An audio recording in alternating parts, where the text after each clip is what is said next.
toujours en direct à Moscou, il faut prendre ça avec la plus grande prudence, puisque plusieurs fois la prise de Pokrovsk a été revendiquée. On voit les images de cette ville qui a été en très grande partie détruite. Que l'Ukraine est en faiblesse, et je dirais nous ne pouvons pas en être fiers. Nous ne pouvons pas en être fiers parce que nous, Européens, nous aurions dû faire quelque chose, nous aurions dû aider l'Ukraine suffisamment, et nous ne l'avons pas fait. Nous ne pouvons pas oublier que la défaite de l'Ukraine, si elle survenait, eh bien, ce serait une honte pour l'Europe et une décrédibilisation complète de l'Europe. On ne doit pas oublier que notre destin est lié aujourd'hui au destin de l'Ukraine et que nous sommes des alliés stratégiques. Nous sommes pris, l'Ukraine et l'Europe, dans un étau stratégique entre la Russie et les États-Unis.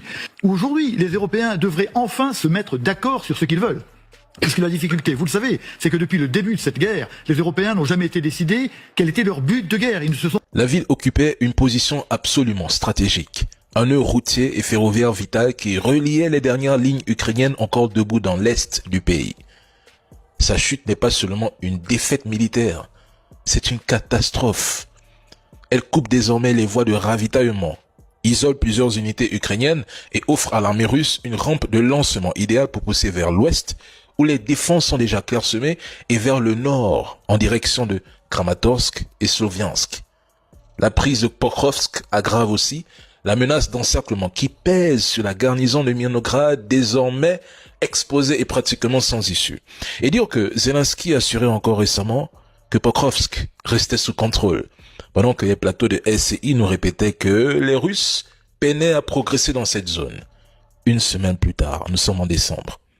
Les mêmes admettent que la ville est bel et bien tombée. Les preuves sont là. Des vidéos authentiques montrent des soldats russes hissant leur drapeau au cœur de la ville. C'est une tragédie militaire, un naufrage politique et surtout une honte absolue dans la manière dont on a tenté de maquiller la réalité. En passant, l'Ukraine serait officiellement placée sous interdiction d'adhérer à l'OTAN en vertu d'un accord conclu entre les États-Unis, la Russie et l'OTAN dans le cadre d'un futur traité de paix. Ce ne serait pas un renoncement ukrainien, mais une exclusion définitive gravée noir sur blanc, destinée à empêcher à tout jamais un affrontement